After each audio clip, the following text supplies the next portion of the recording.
I guess he didn't want me to give this speech. He just... Thank you. Thank you so much. Hello. Thank you. Hello to my big, beautiful, blended family up there. I love you so much. Aren't you proud of Cole? Wow. And a special shout out to my mother. I see you. My mother is the only person in the whole world who thinks Kamala is the lucky one for marrying me. And to Kamala, who, well, we just saw where she is. She's out on the trail, listening to and talking with voters. Honey, I can't wait for you to come back to Chicago because we're having a great time here.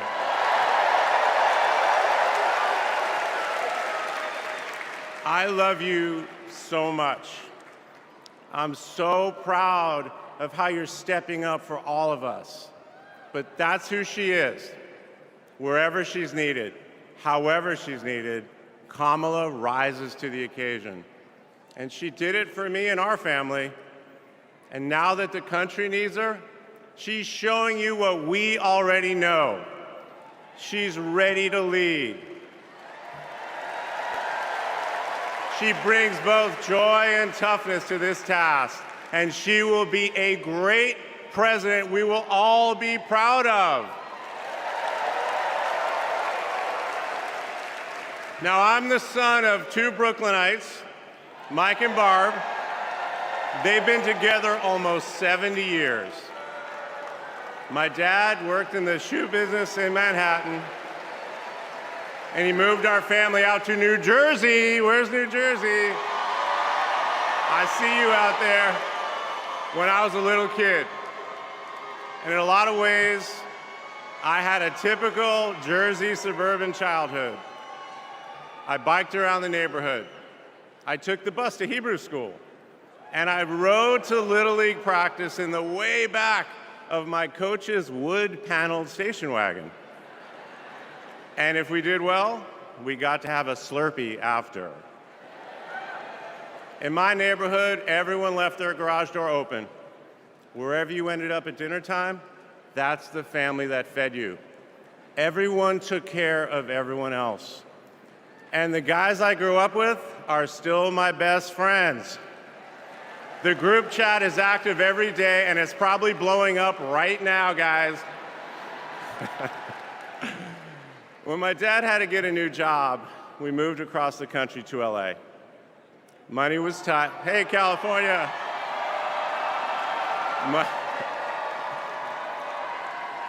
Money was tight, so I worked at McDonald's in high school for some extra cash. Not only was I Employee of the Month, but I still have the framed picture, which you just saw, and there was a ring, golden arches and all. And then I waited tables, parked cars. I was working full-time so I could afford to go to college part-time. And thanks to partial scholarships, student loans, and a little help from my dad, I got myself through law school. And I got my first job as a lawyer, which is also where I met the guys in my fantasy football league. And a lot has changed in our lives since the early 90s, but my team name is still Nirvana. Yes, after the band. I worked hard, and I love being a lawyer. And by the way, I still get to be part of the profession by teaching students at Georgetown Law School.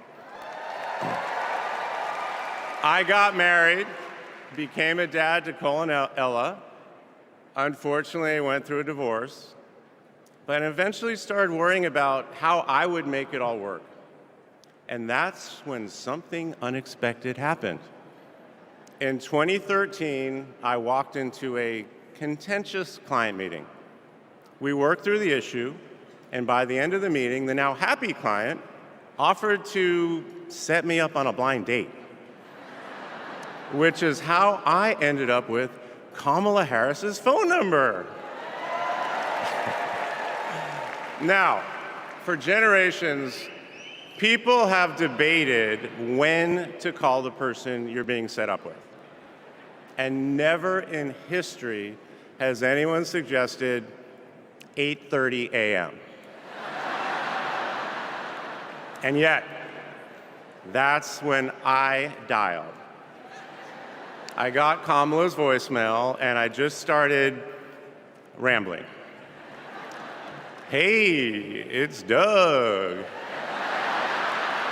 I'm on my way to an early meeting. Again, it's Doug. I remember I was trying to grab the words out of the air and just put them back in my mouth. And for what seemed like far too many minutes, I hung up. By the way, Kamala saved that voicemail, and she makes me listen to it on every anniversary. But that message wasn't the only unusual thing about that day.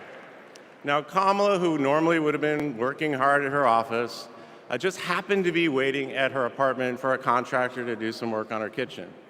I was eating at my desk, which was not a regular occurrence for a busy lawyer like me who appreciated a good business lunch. But that's when she called me back. And we talked for an hour, and we laughed. Well, you know that laugh. I love that laugh.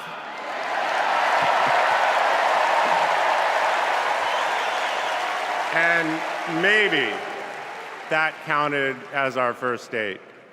Or maybe it was that Saturday night when I picked her up and told her, buckle up, I'm a really bad driver. Because you can't hide anything from Kamala Harris, so you might as well own it. And as I got to know her better and just fell in love fast, I learned what drives Kamala. And it's what you've seen over these past 4 years, and especially these past 4 weeks. She finds joy in pursuing justice. She stands up to bullies just like my parents taught me to. And she likes to see people do well, but hates when they're treated unfairly.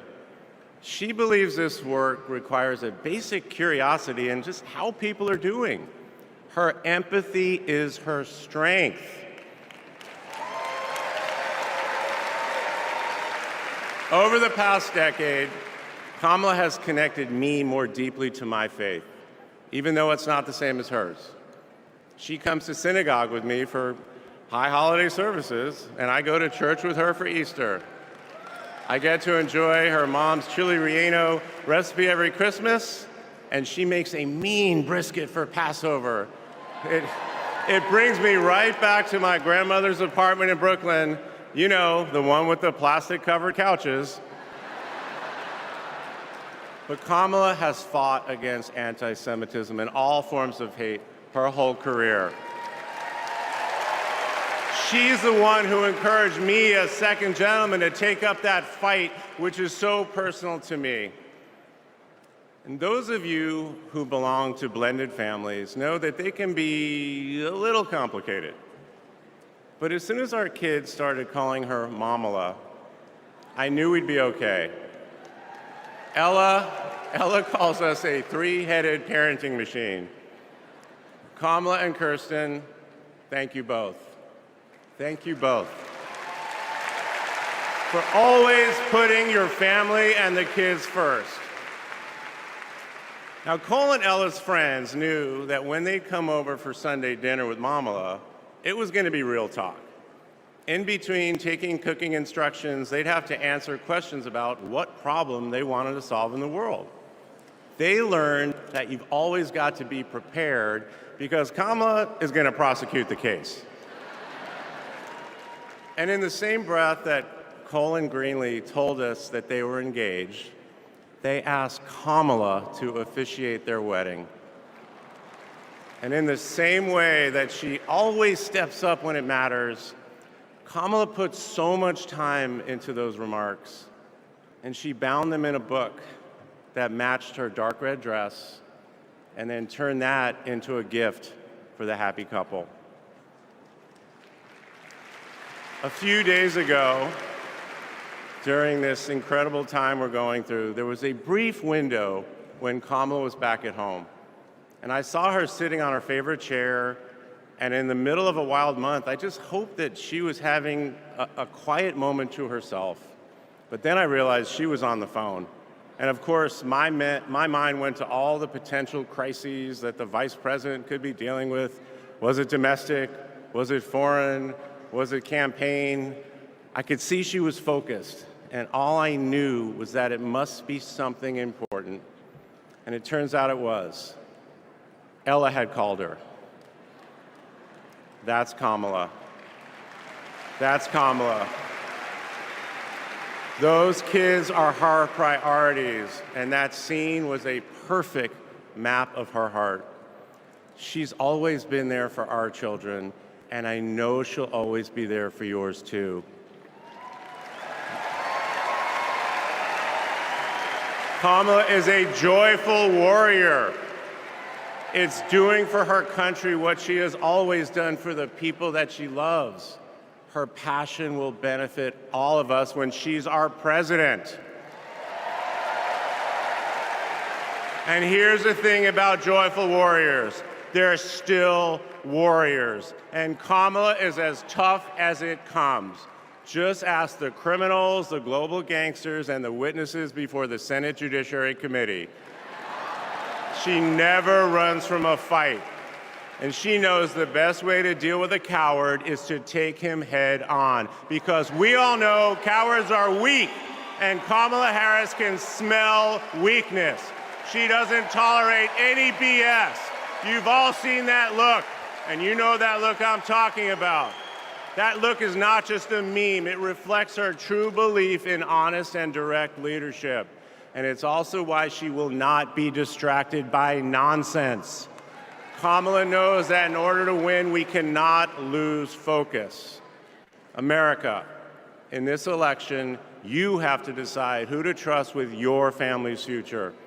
I trusted Kamala with our family's future. It was the best decision I ever made. This Thursday will be our 10th wedding anniversary, which I know it means I'm about to hear that embarrassing voicemail again. However, that's not all I'll be hearing. That same night, I'll be hearing my wife, Kamala Harris, accept your nomination for President of the United States. And with your help, she will lead with joy and toughness, with that laugh and that look, with compassion and conviction. She'll lead from the belief that wherever we come from, whatever we look like, we're strongest when we fight for what we believe in, not just against what we fear. Kamala Harris was exactly the right person for me at an important moment in my life. And at this moment in our nation's history, she is exactly the right president. Thank you so much.